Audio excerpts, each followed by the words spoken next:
Hello students, ये मेरे biology के इंट्रोडक्शन सीरीज का लेक्चर नंबर 5 है। और वो बच्चे जो आज फर्स्ट टाइम मेरे इस चैनल पे आए हैं उनसे रिक्वेस्ट है कि वो पहले मेरे पिछले लेक्चर्स को देखें और उसके बाद इस लेक्चर को देखें, जिससे कि उनके समझ में बात अच्छे से आएगी। ठीक है, तो चलिए स्टार्ट करते हैं लेक्चर 5। तो पिछले लेक्चर में मैंने आप लोगों को पढ़ाया था बाबू लाइसोसोम के बारे में। तो लाइसोसोम के बारे में कुछ पॉइंट्स को मैं दोबारा से रिपीट कर देता हूं 1 मिनट में। तो यहां ध्यान से देखिएगा। Lysosome are usually absent in plant cells. Plant के कोशिकाओं में लाइसोसोम अक्सर एब्सेंट होते हैं, नहीं पाए जाते हैं। And lysosome are usually present in animal cells and fungi. जंतु कोशिका में और फंजाई में लाइसोसोम अक्सर प्रेजेंट होते हैं। एंड लाइसोसोम हैव, क्या होता है भाई लाइसोसोम के पास? तो हाइड्रोलाइटिक एंजाइम्स, या इसी को कहेंगे डाइजेस्टिव एंजाइम्स, या हिंदी में बोले पचाने वाला एंजाइम। और इस एंजाइम का काम किससे संबंधित है? तो डेफिनेटली पाचन से या डाइजेशन से। जैसे सपोज कीजिए ये सेल है और सेल के बाहर से कोई फूड मटेरियल है अंदर आया और ये फूड मटेरियल अभी अनडाइजेस्टेड है, ये पचा हुआ नहीं है। तो ध्यान दीजिएगा लाइसोसोम का क्या काम होगा? ये लाइसोसोम इस फूड मटेरियल को पहले अपने अंदर ले लेगा, ठीक है, और इसके पास जो ये हाइड्रोलाइटिक एंजाइम्स हैं, इसकी मदद से ये इस फूड मटेरियल को डाइजेस्ट कर देगा और इस डाइजेस्टेड फूड को रिलीज कर देगा किसमें? साइटोप्लाज्म में, ठीक है। और बाद में सेल इस फूड मटेरियल का क्या कर लेगा? यूज कर लेगा, ठीक है। ये फूड मटेरियल सेल के द्वारा यूज कर लिए जाएंगे। इसी तरह से एक और बात मैंने पिछले लेक्चर में आप लोगों को बताया था बेटा, कि अगर मान लीजिए सेल के अंदर का जो लाइसोसोम है, इसके एंजाइम का लीकेज हो जाए, ये एंजाइम्स लीक करके साइटोप्लाज्म में आ जाएं, या फिर लाइसोसोम ब्रस्ट कर जाए तो इसके चलते भी एंजाइम साइटोप्लाज्म में आ जाए, तो इसका नतीजा क्या होगा? पूरे के पूरे सेल्स का ही डाइजेशन हो जाएगा। क्योंकि लाइसोसोम के पास कौन सा एंजाइम है? हाइड्रोलाइटिक या डाइजेस्टिव, ठीक है। तो पूरे सेल का ही डाइजेशन हो जाएगा, या पूरा सेल है ना क्या हो गया? मर गया, ठीक है। तो यहां हो क्या रहा है? सेल अपने ही ऑर्गेनेल के द्वारा मारा जा रहा है। इसीलिए इस इवेंट को हम लोग बोलते हैं सुसाइड ऑफ सेल, यानी कोशिका की आत्महत्या। यही कारण है कि lysosome is also called suicidal bag of cell, या कोशिका का आत्महत्या का थैली बोला जाता है किसको? लाइसोसोम को। लेकिन मैंने एक बात और बताया था आपको पिछले लेक्चर में कि हर सेल जिनके पास लाइसोसोम है सुसाइड कर लेगा, ऐसा नहीं होता है। सुसाइड उन्हीं सेल का होता है जिनका है ना सुसाइड करना जरूरी है, ठीक है। सुसाइड करना कोशिका का ये एक जेनेटिकली प्रोग्राम्ड फेनोमेना है। हर कोई सेल का लाइसोसोम ब्रस्ट कर जाए, हर एक सेल सुसाइड कर ले, तब तो फिर है ना एनिमल्स का सरवाइव करना क्या होगा? मुश्किल हो जाएगा। अगर ऐसा होने लगे कि ह्यूमन बीइंग के बॉडी के जितने भी सेल्स हैं उनके सेल्स रैंडमली सुसाइड करने लगे, तब तो बहुत सारा बीमारी हो जाएगा और साथ साथ सरवाइव करना भी क्या हो जाएगा? मुश्किल हो जाएगा। तो मैं आपको यहाँ पर वही कुछ एग्जाम्पल्स बताने वाला हूँ कि सेल कहाँ सुसाइड करता है, या किस जगह सेल को सुसाइड करने में लाइसोसोम मदद करता है, ठीक। इसी को हम लोग यहाँ देखेंगे, ठीक है। तो चलिए हम लोग उस एग्जाम्पल को समझने का कोशिश करते हैं। तो जैसे ध्यान से देखिएगा बाबू, एक तालाब है जिसको अंग्रेजी में क्या कहते हैं? पॉन्ड। इस पॉन्ड में कौन है बाबू? तो फ्रॉग है ना। एक फ्रॉग है मेल फ्रॉग और एक कौन सा फ्रॉग है? Female frog. फ्रॉग का हिंदी क्या होता है? मेंढक, ठीक है। अब फीमेल फ्रॉग तालाब में क्या किया? तो भाई एग रिलीज किया। क्या रिलीज कर देती है? एग, जिसको हम कहते हैं फीमेल गैमिट, ठीक है। और मेल फ्रॉग है ना तालाब में क्या रिलीज करेगा? तालाब के पानी में तो स्पर्म, ठीक है। ध्यान से देखिएगा, स्पर्म का हिंदी होता है शुक्राणु, और इसी को हम कहते हैं मेल गैमिट। अब तालाब के पानी में ही ये मेल फ्रॉग का है ना स्पर्म और फीमेल फ्रॉग का एग आपस में क्या करता है? फ्यूज करता है, और इस फ्यूजन की प्रक्रिया को हम लोग कहते हैं फर्टिलाइजेशन, ठीक है, या इसी का हिंदी नाम है निषेचन, ठीक है। फर्टिलाइजेशन या निषेचन, ठीक है। तो फर्टिलाइजेशन होने के बाद ये क्या बन गया? Fertilised egg. इसी को हम कहेंगे जाइगोट, ठीक है। क्या कहेंगे इसको? जाइगोट। और ध्यान दीजिएगा इस जाइगोट में क्या होगा अब? तो जाइगोट में होगा माइटोटिक, है ना, ध्यान से देखें, क्लीवेज, ठीक है, माइटोटिक क्लीवेज होगा। अब ध्यान से देखिए, माइटोटिक शब्द कहाँ से आया है? माइटोसिस। आप लोगों ने पढ़ा होगा 9th-10th में, समसूत्री विभाजन, हिंदी वाले जो बच्चे होंगे उसी को कहते हैं माइटोसिस। ठीक है, तो यहाँ माइटोटिक क्लीवेज, क्लीवेज का मतलब विभाजन होगा, और ये बनाएगा क्या बेटा? एम्ब्रियो। ठीक है, क्या बना देगा? ये एम्ब्रियो बना देगा। तो एम्ब्रियो को हम लोग हिंदी में बोलते हैं भ्रूण। क्या बोला जाता है इसको हिंदी में? भ्रूण के नाम से। ठीक है, तो एम्ब्रियो या भ्रूण बनेगा, और भ्रूण बनने के बाद इसका और विकास होगा, और इसी से बनेगा टैडपोल। क्या बनेगा बेटा? टैडपोल। टैडपोल क्या है? तो इसको हम लोग कहते हैं ये मेढक का लार्वल स्टेज है, ये मेढक का लार्वा है। ठीक है, तो आप बोलेगा सर लार्वा क्या होता है? आदमी में लार्वल स्टेज पाया जाता है क्या? तो इसका जवाब है आदमी में लार्वल स्टेज नहीं होता है। हर एक जानवर में लार्वल स्टेज नहीं पाया जाता है। हाँ, कई जीवों में पाया जाता है। जैसे ध्यान से देखिएगा, आप लोग पढ़े होंगे, तितली का लार्वा, इसको कैटरपिलर बोलते हैं। मक्खी जो होता है घर में, है ना, उसका जो लार्वा होता है उसको मैगोट कहा जाता है। उसी तरह से बेटा यहाँ पर मेढक का जो लार्वल स्टेज है इसका नाम है टैडपोल। ठीक है, और टैडपोल का आपने, है ना, डायग्राम देखा होगा या पिक्चर देखा होगा। टैडपोल दिखने में कुछ हद तक मछली जैसा लगता है। ठीक है, टैडपोल दिखने में कुछ हद तक मछली जैसा लगता है, और इसमें क्या पाया जाता है टैडपोल लार्वा में? तो देखिए, ये टेल पाया जाता है या पूंछ पाया जाता है। ठीक है, अब ध्यान से देखिएगा, इस टैडपोल लार्वा में अब धीरे धीरे बदलाव होगा, और बदलाव होने के बाद ये बना देगा एडल्ट फ्रॉग, है ना, जिस मेढक को हम लोग अक्सर बाहर देखते हैं, ये एडल्ट फ्रॉग बना देगा। तो दिस बिकम्स एडल्ट फ्रॉग। ठीक है, तो एक बात याद रखिएगा, लार्वा से एडल्ट बनने की प्रक्रिया को हम लोग कहते हैं मेटामॉर्फोसिस। क्या कहते हैं बेटा? मेटामॉर्फोसिस। तो हो क्या रहा है यहाँ? टैडपोल लार्वा का मेटामॉर्फोसिस होता है, और ये बना देता है एडल्ट फ्रॉग। ठीक है, और जब एडल्ट फ्रॉग को आप देखोगे तो इस एडल्ट फ्रॉग में बाबू आपको कहीं पर पूंछ नजर आने वाला नहीं है। एडल्ट फ्रॉग में कहीं भी आपको पूंछ दिखाई नहीं देगा, ये टेल नजर नहीं आएगा।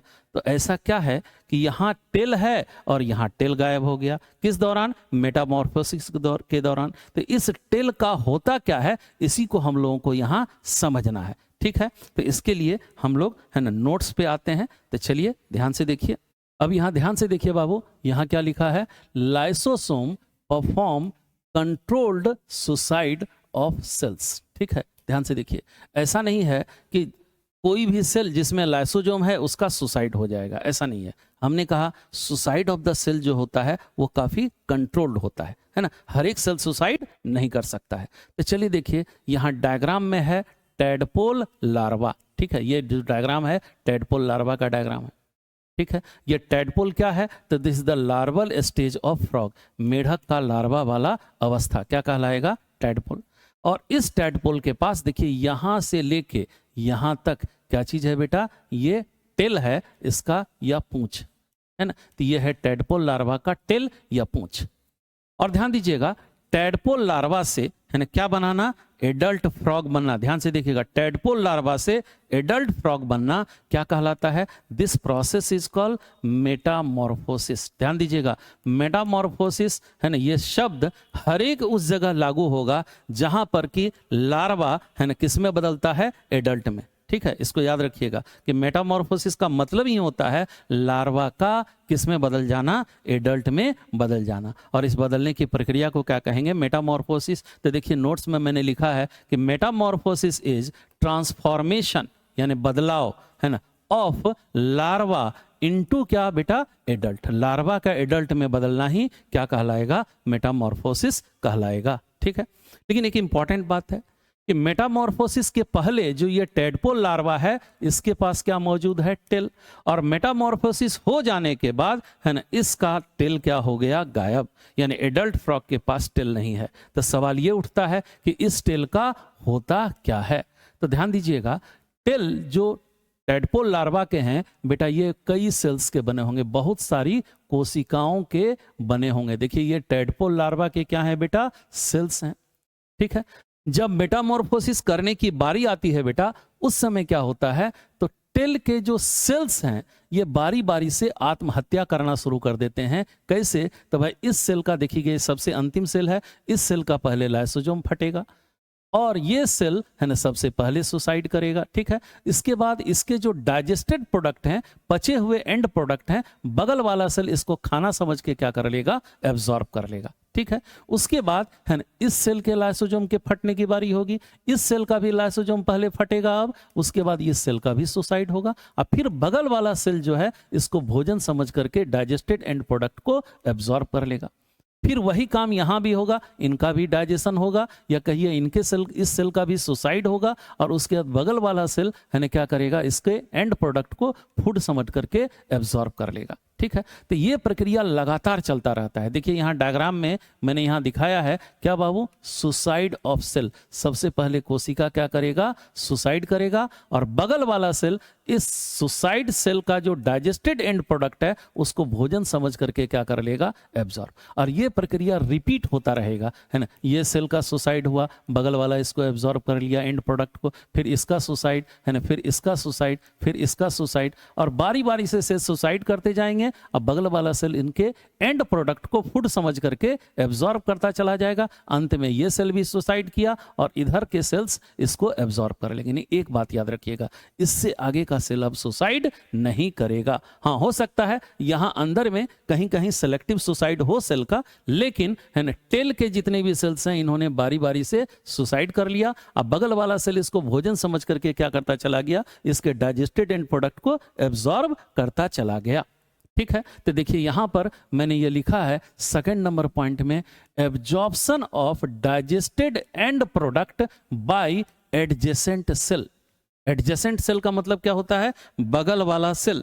क्या हुआ बेटा? जैसे ये सेल सपोज कीजिए सुसाइड कर लिया, तो बगल वाला सेल क्या करेगा? इसके डाइजेस्टेड एंड प्रोडक्ट को भोजन समझ करके क्या कर लेगा? एब्जॉर्ब। तो यही प्रक्रिया तो रिपीट होता चला गया। ठीक है, तो अब आपसे कोई पूछे कि बताओ भैया मेटामॉर्फोसिस के दौरान इस टेल का क्या हुआ? आपको दो चॉइस दिए गए हैं। पहला चॉइस कहेगा टेल कट ऑफ हो गया, या दूसरा चॉइस कहेगा टेल रीएब्जॉर्ब हो गया। क्या करेक्ट होगा? आप खुद सोच के बताइए कि यहां क्या हो रहा है। टेल का कट ऑफ अगर आप कोई बच्चा बोलेगा कि नहीं टेल कट ऑफ हो जाएगा, तो इसका मतलब समझते हैं कि टेल यहां से कोई चाकू से टेल को काट दिया और ये टेल कट करके इनके बॉडी से क्या हो गया? अलग हो गया। ऐसा तो नहीं होता है। ठीक है, तो होता है क्या कि सेल बारी बारी से सुसाइड करते जाते हैं। अब बगल वाला सेल इस सुसाइड सेल का जो डाइजेस्टेड एंड प्रोडक्ट है उसको भोजन समझ करके एब्जॉर्ब करता चला जाता है। इस तरह से सारे के सारे सेल्स एब्जॉर्ब कर लिए जाते हैं। इसीलिए ज्यादा करेक्ट आंसर यहां पर या बेस्ट आंसर यहां क्या होगा बेटा? रीएब्जॉर्ब कर लिया जाता है टेल। ठीक है, कट ऑफ होने वाला बात गलत होगा। ठीक है, तो ये क्वेश्चन आते हैं बेटा कि टेडपोल लार्वा जब मेटामॉर्फोज करके एडल्ट बनाता है तो इस टेडपोल लार्वा के टेल का क्या होता है? तो पहला चॉइस देगा टेल कट ऑफ हो जाएगा, दूसरा ऑप्शन देगा टेल रीअब्जॉर्ब हो जाएगा। तो करेक्ट आंसर क्या होगा बेटा? टेल का रीअब्जॉर्प्शन हो जाएगा या टेल रीअब्जॉर्ब हो जाएगा। क्लियर होगा? और ऐसा कब होगा? तो during the process of Metamorphosis. ठीक है, तो आपको यहां समझ में आना चाहिए कि सेल जो है सुसाइड तो किया, लेकिन हर एक सेल सुसाइड नहीं किया। ठीक है, इसका एक और एग्जांपल आपको हम दिखाते हैं। जैसे ध्यान से देखिएगा, कोई भी ह्यूमन बीइंग या आदमी जन्म के पहले जब अपने मां के गर्भ में रहता है, मां के यूट्रस में रहता है, तो ध्यान दीजिएगा जन्म के पहले है ना इसके बॉडी में भी क्या रहते हैं? टेल। ठीक है, यहां पर भी क्या रहता है? टेल रहता है, पूंछ रहता है। किस केस में? ह्यूमन बीइंग के केस में। लेकिन कब? जब ये अपने मां के यूट्रस में है या मां के गर्भ में है। ठीक है, उस समय ध्यान से देखिएगा इसके पास टेल होता है। और जन्म के बाद यानी आफ्टर बर्थ जब आप इसको देखिएगा तो इसके बॉडी में आपको टेल नजर नहीं आएगा। ठीक है, ध्यान दीजिएगा, इसके बॉडी में टेल आपको नजर नहीं आएगा। तो भाई जन्म से पहले टेल था और यहां टेल नहीं है, इस टेल का हुआ क्या? तो ठीक वही हुआ जो यहां के टेल का हुआ। यानी क्या हो गया बेटा? टेल रीएब्जॉर्ब कर लिया जाएगा, है ना। कैसे? तो यही सेल बारी बारी से सुसाइड करते चले जाएंगे, अब बगल वाला सेल इनको भोजन समझ करके क्या करता चला जाएगा, एब्जॉर्ब इनके डाइजेस्टेड इन प्रोडक्ट को। इस तरह से पूरा का पूरा टेल ही क्या हो गया, रीएब्जॉर्ब। यहां पर भी अगर कोई कहेगा कट ऑफ हो रहा है तो ये रॉन्ग आंसर होगा, ये करेक्ट आंसर नहीं होगा। तो करेक्ट आंसर यहां पर भी क्या होगा बाबू, टेल रीएब्जॉर्ब हो जाता है, ठीक है। तो सुसाइड करने के और भी कई एग्जांपल्स हैं, जब आप मेन सिलेबस आओगे पढ़ने के लिए तो उस समय, है ना, वो सारा चीज हम लोग देखेंगे। लेकिन यहां तो ये क्लियर हो गया कि जो सेल सुसाइड करता है अनकंट्रोल्ड मैनर में सुसाइड नहीं करता है, काफी कंट्रोल्ड सुसाइड होता है, ठीक है। अब यहां मैं आप लोगों से एक और पॉइंट डिस्कस करने वाला हूं, जरा ध्यान से देखिएगा बाबू। एक टर्म है यहां डाइजेशन, ठीक है। डाइजेशन का हिंदी क्या होता है, पाचन, ठीक है। और डाइजेशन को हाइड्रोलिसिस भी बोला जाता है। क्या बोलते हैं, हाइड्रोलिसिस। तो सबसे पहले यहां देखिएगा दो वर्ड है हाइड्रोलिसिस में। एक वर्ड है या एक शब्द है, पहला शब्द उसका नाम है हाइड्रो, ठीक है, पहला शब्द है हाइड्रो। और दूसरा शब्द कौन है बेटा, लाइसिस, ठीक है। तो हम लोगों को, है ना, यह समझना है कि डाइजेशन को हाइड्रोलिसिस क्यों बोलते हैं, ठीक है, इसी बात को समझना है। तो सबसे पहले हाइड्रोलिसिस का अगर संधि विच्छेद करें तो इसमें दो वर्ड मिलेंगे, एक वर्ड मिलेगा हाइड्रो और दूसरा वर्ड क्या मिलेगा बेटा, लाइसिस, ठीक है। और हाइड्रो का मतलब क्या होता है बेटा, वाटर, और वाटर मतलब क्या हुआ, पानी, ठीक है। और लाइसिस का मतलब होता है बेटा ब्रेक डाउन, ब्रेक डाउन का मतलब क्या हुआ, तोड़ना, ठीक है। तो अगर हाइड्रोलिसिस शब्द का डायरेक्ट मीनिंग लगाएं तब तो ऐसा लगेगा क्या भैया, पानी तोड़ना, ठीक है। तो ऐसा नहीं होता है, ठीक है। पानी तोड़ना ये डायरेक्ट मीनिंग लगाएंगे तो गलत हो जाएगा, ठीक है। तो सही क्या है, तो सही यह है कि पानी की उपस्थिति में या कहिए वाटर के प्रेजेंस में, है ना, हाइड्रोलाइटिक एंजाइम के द्वारा फूड का या सबस्ट्रेट का ब्रेक डाउन होना या तोड़ा जाना, ठीक है। इसी को हम कहते हैं हाइड्रोलिसिस, यानी ब्रेक डाउन ऑफ फूड या break down of substrate in presence of water, ठीक है। फूड मटेरियल का या सबस्ट्रेट का ब्रेक डाउन किसके प्रेजेंस में, वाटर के प्रेजेंस में। और किसके द्वारा किया जाएगा ये काम, हाइड्रोलाइटिक एंजाइम के द्वारा। तो इसी का मायने होता है हाइड्रोलिसिस। तो कोई बोले हाइड्रोलिसिस को डिफाइन कीजिए, तो कैसे डिफाइन कीजिएगा, तो it is break down of food और substrate by enzyme in presence of water. और वो एंजाइम क्या कहलाएंगे, हाइड्रोलाइटिक एंजाइम, क्योंकि उनका काम क्या है, हाइड्रोलिसिस करना, ठीक है। तो ये हुआ हाइड्रोलिसिस का मतलब, ठीक है। लेकिन सबसे इंपॉर्टेंट बात है कि फूड मटेरियल या सबस्ट्रेट का जब ब्रेक डाउन करना होता है हाइड्रोलाइटिक एंजाइम के द्वारा, तो फिर यहां पानी की आवश्यकता क्यों पड़ती है, इसको हम लोगों को समझना है। और उससे भी पहले हम समझें कि हम जो खाना खाते हैं उस खाना का डाइजेशन, हम जो फूड कंज्यूम करते हैं उसका डाइजेशन हम लोग करते ही क्यों हैं, पहले इसको समझने का कोशिश करते हैं। जैसे सपोज कर लीजिए कि ये हमारा क्या है बेटा, इंटेस्टाइन है, ठीक है। ये आंत है हमारा, या कहिए भोजन नली है, ठीक है। और ये आंत के दीवार में क्या है, इंटेस्टाइन का सेल्स, है ना, इसके दीवार में इस तरह से लगा हुआ है ना, ये सेल्स हैं आंत के दीवार में, कोशिकाएं हैं, ठीक। और हम जो भोजन खाएंगे वो भोजन कहाँ आएगा, हमारे इंटेस्टाइन में। तो देखिए ये फूड मटेरियल है ना, जो भी भोजन है ना, मान लीजिए भोजन क्या है, स्टार्च, है ना। स्टार्च हमको कहाँ मिलेगा, चावल में, गेहूं में, ठीक है। तो स्टार्च है ना, यानी फूड मटेरियल हमने खाया और उसके थ्रू हमारे इंटेस्टाइन में क्या आया, स्टार्च, ठीक है। अब ध्यान दीजिएगा, ये स्टार्च जो है ये काफी कॉम्प्लेक्स कार्बोहाइड्रेट है, ठीक है। स्टार्च शर्करा का या कार्बोहाइड्रेट का एक टाइप है और ये काफ़ी कॉम्प्लेक्स है, काफ़ी बड़ा मॉलिक्यूल होता है। जैसे ध्यान से देखिएगा, स्टार्च के मॉलिक्यूल बहुत सारे, है ना, हजारों ग्लूकोज मॉलिक्यूल के मिलने से बनते हैं। तो ये देखिए ग्लूकोज मॉलिक्यूल्स हैं और ये आपस में बॉन्ड के द्वारा क्या हैं, जुड़े हुए हैं। इस तरह से ये बॉन्ड के द्वारा जुड़े हुए हैं और काफ़ी कॉम्प्लेक्स मॉलिक्यूल है। कौन सा बेटा, स्टार्च, ठीक है।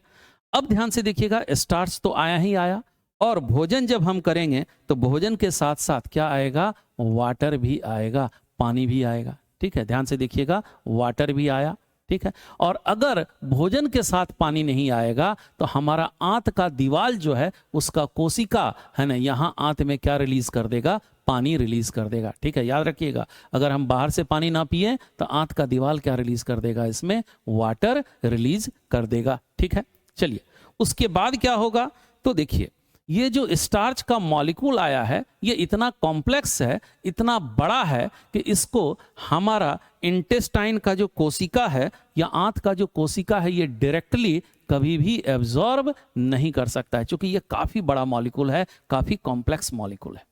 ठीक है, तो इसको करना क्या होगा, छोटे छोटे टुकड़े में तोड़ना होगा। तो इसके लिए क्या होता है, ध्यान दीजिएगा, हमारे आंत के दीवार का जो कोशिका है इसी से हाइड्रोलाइटिक एंजाइम रिलीज होगा। कौन सा एंजाइम रिलीज होगा, हाइड्रोलाइटिक एंजाइम। और ये हाइड्रोलाइटिक एंजाइम इस पानी के प्रेजेंस में क्या करेगा, पानी की उपस्थिति में क्या करेगा, तो ये जो स्टार्च के जो बड़े मॉलिक्यूल हैं इनको है ना छोटे छोटे टुकड़े में है ना क्या कर देगा, तोड़ देगा, छोटे छोटे टुकड़े में तोड़ देगा। जैसे कि यहां से काट दिया बॉन्ड, यहां से बॉन्ड तोड़ दिया। तो जब ये छोटे छोटे टुकड़े में टूटा तो अभी भी देखिएगा है ना कैसा बन गया, ये इस तरह से इस तरह से इस तरह से छोटा छोटा इसका है ना टुकड़ा बन गया, कई छोटा छोटा टुकड़ा बन गया। ठीक है, ये कई छोटे छोटे टुकड़े में ये क्या हो गया, स्टार्च तब्दील हो गया। लेकिन अभी भी ये जो टुकड़ा है स्टार्च का ये अभी भी इतना बड़ा है कि इसको हमारा आंत का कोशिका है ना डायरेक्टली एब्जॉर्ब नहीं कर सकता है। इसका मतलब हुआ कि इसको और छोटे टुकड़े में टूटना पड़ेगा। तो जरा ध्यान से देखिएगा, फिर से यहां क्या आएंगे, वही हाइड्रोलाइटिक एंजाइम। ठीक है, और साथ साथ क्या है बेटा, यहां पर वाटर, ध्यान से देखिएगा, वाटर या तो बाहर है ना जो पानी पिए वो पानी आ गया, या नहीं तो आंत का कोशिका पानी निकाल दिया। और ये हाइड्रोलाइटिक एंजाइम इस पानी के प्रेजेंस में है ना क्या करेगा, यहाँ तो इन है ना जो छोटे छोटे टुकड़े हैं स्टार्च के, इसके हर एक ग्लूकोज मॉलिक्यूल को काट काट के बारी बारी से क्या कर देगा, अलग कर देगा। देखिए इस तरह से काट काट के बॉन्ड को तोड़ दिया और सारे ग्लूकोज मॉलिक्यूल क्या हो गए, अलग हो गए। अब स्थिति देखिए, यहाँ पर स्टार्च काफी लंबा चेन था ग्लूकोज का। पहले क्या हुआ, एंजाइम काम किया तो छोटा छोटा टुकड़ा बना, और अब बारी बारी से एक एक ग्लूकोज मॉलिक्यूल को है ना बॉन्ड तोड़ तोड़ करके क्या कर दिया गया, अलग। तो देखिएगा यहाँ पर सारे ग्लूकोज मॉलिक्यूल अब क्या हो गए, फ्री हो गए, एक दूसरे से बिल्कुल अलग हो गए। अब ये ग्लूकोज मॉलिक्यूल इतने छोटे हैं कि इनको हमारा जो आंत का कोशिका है, इंटेस्टाइन का जो सेल है, आसानी से क्या कर लेगा, एब्जॉर्ब कर लेगा। ध्यान से देखिएगा, और एब्जॉर्ब करके कहां पहुंचा देगा, तो आंत के दीवार में ही ब्लड वेसल्स पाए जाएंगे। उस ब्लड में है इस ग्लूकोज को क्या कर दिया जाएगा, भेज दिया जाएगा, और ब्लड के थ्रू ये ग्लूकोज पूरे बॉडी में सर्कुलेट कर जाएगा। और जिस किसी कोशिका को, सेल को ग्लूकोज की आवश्यकता होगी वो इससे ग्लूकोज क्या करेगा, लेगा और इसका बाद में यूज करेगा। तो आपके समझ में आना चाहिए कि यहाँ जो प्रक्रिया चला, ये प्रक्रिया किसका था, डाइजेशन का। जो भी प्रोसेस यहाँ चला, डाइजेशन का। लेकिन डाइजेशन करते ही क्यों है, तो इसका जवाब भी आपको मिल गया होगा कि स्टार्च जो है बेटा ये काफी कॉम्प्लेक्स फूड मॉलिक्यूल है। अगर इसको हम स्टार्च खाते हैं तो डायरेक्ट हमारा सेल इसको एब्जॉर्ब नहीं कर सकता है। यही कारण है एंजाइम की मदद से एक बार स्टार्च को तोड़े तो छोटा छोटा टुकड़ा बना, लेकिन अभी भी इतना बड़ा था कि ये एब्जॉर्ब नहीं कर पा रहे थे। तो फिर एंजाइम इसके ऊपर काम किया और इसके सारे ग्लूकोज मॉलिक्यूल को तोड़ तोड़ के अलग कर दिया, जिससे कि इसका अवशोषण संभव हो पाया। अगर इसका डाइजेशन नहीं होता तो हमारा इंटेस्टाइन का सेल या इंटेस्टाइन का वाल इसको एब्जॉर्ब कर ही नहीं सकता, और जब एब्जॉर्ब ही नहीं करता तो ये बिना पचा हुआ भोजन कहाँ निकल जाता, बाहर निकल जाता।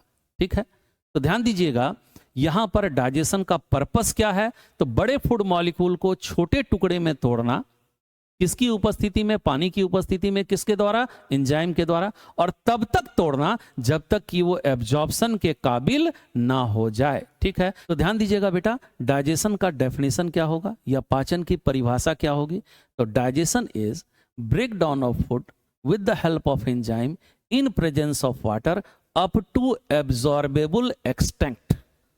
ठीक है, या हिंदी में बोले तो पाचन क्या चीज है, तो पानी की उपस्थिति में एंजाइम की मदद से भोजन को तब तक तोड़ना जब तक कि वो अवशोषण के काबिल ना हो जाए।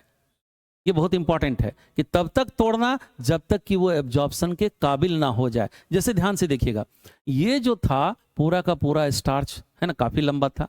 तो शुरू में जो इसके ऊपर एंजाइम काम किया बेटा, यहां पर देखिएगा, यहां से तोड़ दिया, यहां से तोड़ दिया, तो इसके छोटे छोटे टुकड़े यहां बन गए, लेकिन ये भी एब्जॉर्प्शन के काबिल नहीं था। यही कारण है कि हम कहेंगे यहां डाइजेशन कंप्लीट नहीं हुआ। ठीक है, हाँ, दोबारा जब एंजाइम निकला तो उसने इसको एक एक ग्लूकोज मॉलिक्यूल को बॉन्ड तोड़ तोड़ करके क्या कर दिया, अलग कर दिया। अब इसके चलते सारे ग्लूकोज क्या हो गए, सेपरेट हो गए, और अब कहेंगे कि ये अब्जॉर्प्शन के काबिल हो गया। यहां पर जाके डाइजेशन क्या हुआ, कंप्लीट हुआ।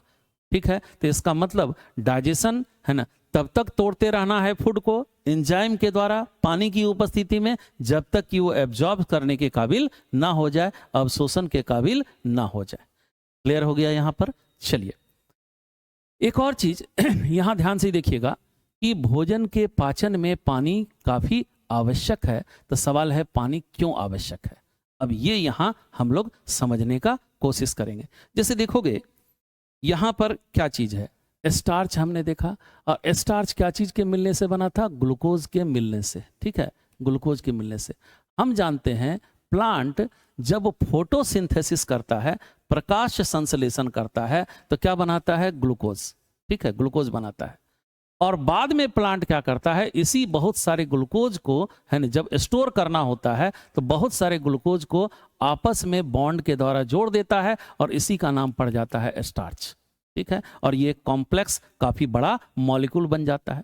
ठीक है, और यही स्टार्च आपको चावल में मिलेगा, गेहूं में मिलेगा। जब आप इसको खाते हैं तो हमारे इंटेस्टाइन में जब ये आएगा तो इसी स्टार्च के जो ये ग्लूकोज के बीच बॉन्ड्स हैं, इन्हीं बॉन्ड्स को तोड़ दिया जाता है ना, किसकी मदद से, हाइड्रोलाइटिक एंजाइम की मदद से। किसकी उपस्थिति में, पानी की उपस्थिति में। तो इसके बाद सारे ग्लूकोज अलग हो जाते हैं। ठीक है, लेकिन सवाल है पानी यहां क्यों आवश्यक है, पानी का आवश्यकता यहां क्यों है, इसी को हम समझने का कोशिश करेंगे। तो ध्यान दीजिएगा, जो भी कॉम्प्लेक्स फूड मॉलिक्यूल हैं वहां पर छोटे छोटे मॉलिक्यूल्स के बीच में क्या बने हुए हैं, बॉन्ड्स। ठीक है, तो सबसे पहले हम ये समझने का कोशिश करें कि वो जो कॉम्प्लेक्स मॉलिक्यूल था, लाइक स्टार्च या और कोई भी जैसे ग्लाइकोजन है, ठीक है, तो उनमें जो मॉलिक्यूल्स हैं, छोटे छोटे यूनिट्स हैं, इनके बीच में बॉन्ड कैसे बनता है, पहले इसको समझने की बात करेंगे। उसके बाद समझेंगे ये बॉन्ड तोड़ने में पानी की आवश्यकता क्यों होती है। तो यहां ध्यान से देखिए, जैसे सपोज करो कोई एक्स मॉलिक्यूल है, ठीक है, ये भी एक्स मॉलिक्यूल है। अब इन दोनों के बीच क्या करना है, बॉन्ड बनाना है, और इसको कॉम्प्लेक्स मॉलिक्यूल में तब्दील करना है। तो कैसे होगा ये, तो ध्यान से देखिएगा, इस एक्स मॉलिक्यूल में इस तरफ H है और इस तरफ क्या है बेटा, OH। ठीक है, उसी तरह से ये एक्स मॉलिक्यूल है, इस तरफ H है और इस तरफ OH। तो इन दोनों के बीच क्या करना है, बॉन्ड बनाना है। तो बॉन्ड बनाने के लिए क्या होता है, यहां पर है ना, क्या होगा, इसका OH और इसका H, दोनों मॉलिक्यूल का, एक का OH और एक का H, आपस में दोस्ती करके यहां पर पानी बना के क्या हो जाएगा, निकल जाएगा। ठीक है, यहां पर पानी बना के ये निकल जाएगा। अब जब पानी बना के यहां से निकल गया, वाटर का मॉलिक्यूल बन के ये निकल गया, तो इस प्रक्रिया को हम बोलते हैं डिहाइड्रेशन। क्या बोलते हैं बेटा इसको, डिहाइड्रेशन या निर्जलीकरण हिंदी में बोलेंगे, क्योंकि यहां से पानी निकल रहा है। ठीक है, और जब डिहाइड्रेट हो गया, पानी निकल गया, तो यहां से OH गायब हो गया और यहां से H गायब हो गया। तो अब ये दोनों मॉलिक्यूल है ना आपस में दोस्ती कर लेंगे अपना ऑक्टेट या अपना अष्टक क्या करने के लिए, पूरा करने के लिए, और इन दोनों के बीच में क्या बन जाएगा, यहां बॉन्ड बनेगा। तो ये बॉन्ड जो बना बेटा, बॉन्ड फॉर्मेशन जो हुआ वो इसलिए हुआ क्योंकि एक का OH और एक का H मिलकर के H2O बना के यहां से क्या हो गया, निकल गया, यहां डिहाइड्रेशन हुआ। ठीक है, इसके चलते ये जब दोनों खाली कर दिया इस जगह को, तो दोनों ने आपस में क्या कर लिया, दोस्ती कर लिया, और आपस में इनके बीच क्या बन गया, बॉन्ड बन गया। तो इसका मतलब यहां बॉन्ड बनाने के लिए यहां से पानी निकला था, और एक का क्या लॉस हुआ था, OH, और दूसरे का क्या लॉस हुआ था, H। और मान लीजिए ये कैसा है, कॉम्प्लेक्स फूड मॉलिक्यूल, ये वाला कॉम्प्लेक्स फूड मॉलिक्यूल, और इसी को हम सपोज कीजिए खाते हैं, और ये कहां आया, हमारे इंटेस्टाइन में आया। अब यहां पर इनका क्या होना है ना, डाइजेशन होना है या इनका ब्रेक डाउन होना है। एक और बात सोच सकते हैं, इसके आगे भी X है और सपोज कीजिए इसका भी H और इसका OH आपस में क्या बना लिया बॉन्ड, फिर आगे भी X है, इसका OH और इसका H आपस में क्या बना लिया बॉन्ड। तो जैसे यहां बॉन्ड बना वैसे ही बाद बाकी X को जोड़ेंगे तो उसमें क्या होते चले जाएंगे बॉन्ड, और हर एक बार बॉन्ड बनते समय क्या निकलेगा H2O। अब इसी को हम जब कंज्यूम करते हैं, खाते हैं, ये जब हमारे इंटेस्टाइन में आता है तो वहां पर इन बॉन्ड्स को क्या करना होगा, तोड़ना होगा। अगर नहीं तोड़ेंगे तो इनका अवशोषण संभव नहीं होगा। तो इसको तोड़ने के लिए क्या चाहिए, इसको देखिए यहां पर। जैसे सपोज करो इसी कंपाउंड को हमने यहां लाके दिखाया, देखिए X है, यहां पर भी X है, और इनके बीच में क्या बना हुआ है बेटा, बॉन्ड। और बॉन्ड बनाते समय मैंने आपको बताया था इसका क्या लगा था OH और इसका क्या निकला था H।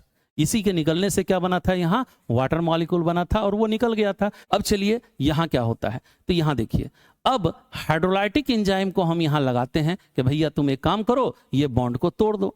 तो हाइड्रोलाइटिक एंजाइम इस बॉन्ड को कैसे तोड़ेगा, तो सबसे पहले हाइड्रोलाइटिक एंजाइम इस्तेमाल करेगा H2O का, वाटर के मॉलिक्यूल को लेगा और पानी के मॉलिक्यूल को ये तोड़ देगा। ध्यान से देखिएगा, तोड़ के क्या बना देगा, OH, पानी में OH मिलेगा, और दूसरा चीज जो टूट के अलग होगा वो क्या होगा, H। और हमको पता है ये दोनों के बीच जो बॉन्ड बना था, इन दोनों मॉलिक्यूल के बीच में यहाँ पर एक का OH लॉस किया था और एक का H लॉस किया था। ठीक है, अब यहां ध्यान से देखिएगा, एक का OH निकला, एक का H निकला, तो ये OH और H। अब ये क्या करेगा, इसको OH पकड़ा देगा कि भैया तुम अपना OH पकड़ लो, और इसको क्या पकड़ा देगा, ये H, कि तुम भैया अपना H पकड़ लो। जब ये H और OH अपना अपना ले लिया तो इसके बीच का बॉन्ड ऑटोमेटिकली ये क्या कर देगा, तोड़ देगा। अब देखिए इनका OH इनको मिल गया, इनका H इनको मिल गया, और ये दोनों एक दूसरे से क्या हो गए, अलग हो गए। अब समझिएगा यहाँ पानी क्यों रिक्वायर्ड हुआ, पानी की आवश्यकता क्यों पड़ी, क्योंकि इस बॉन्ड को बनाते समय पानी निकला था, यहां पर डिहाइड्रेशन हुआ था, और जो डिहाइड्रेशन हुआ पानी निकला तो एक का OH और एक का H यहां से निकल गया और ये बॉन्ड बना लिया। अब इसी बॉन्ड को जब तोड़ोगे तो ये मॉलिक्यूल बोलेगा ना कि भैया OH मेरा निकला था, और ये बोलेगा मेरा H निकला था, हमारा OH ला के दे दो, और ये बोलेगा हमारा H ला के दे दो, क्योंकि इसको अपना ऑक्टेट पूरा करना होगा। तो उसी ऑक्टेट को पूरा करने के लिए ये H2O को क्या करेगा, एंजाइम ब्रेक करेगा, है ना। OH और H अलग अलग कर दिया, एक को OH पकड़ा दिया और एक को क्या पकड़ा दिया, H पकड़ा दिया, और इन दोनों के बीच का बॉन्ड आसानी से क्या हो जाएगा, टूट जाएगा। ठीक है, इसी प्रक्रिया को हम कहते हैं हाइड्रोलिसिस। तो break down of substrate with the help of hydrolytic enzyme in presence of water is called hydrolysis। Clear हो गया। तो हमको लगता है हाइड्रोलिसिस का मतलब आपके समझ में आ जाना चाहिए। और एक और बात ध्यान दीजिएगा, यहां पर है ना पानी यूज किया जा रहा है ना, वाटर के मॉलिक्यूल का यूज हो रहा है, इसलिए यहां बॉन्ड का क्या हो रहा है बेटा, हाइड्रेशन। क्या चीज होता है, हाइड्रेशन का मतलब पानी यहां लग रहा है। ठीक है, पानी यूज किया जा रहा है, और यहां पर क्या हो रहा था, पानी निकल रहा था, इसलिए इसको हम क्या कहेंगे, डिहाइड्रेशन। क्लियर हो गया यहाँ पे। तो हाइड्रोलिसिस का मतलब हमको लगता है आप अच्छी तरह से समझ गए होंगे। ठीक है, अब इस लेक्चर को मैं यहीं पे एंड कर रहा हूं बाबू, क्योंकि इससे आगे बढ़ने पर लेक्चर लंबा हो जाएगा। तो मिलते हैं नेक्स्ट लेक्चर में।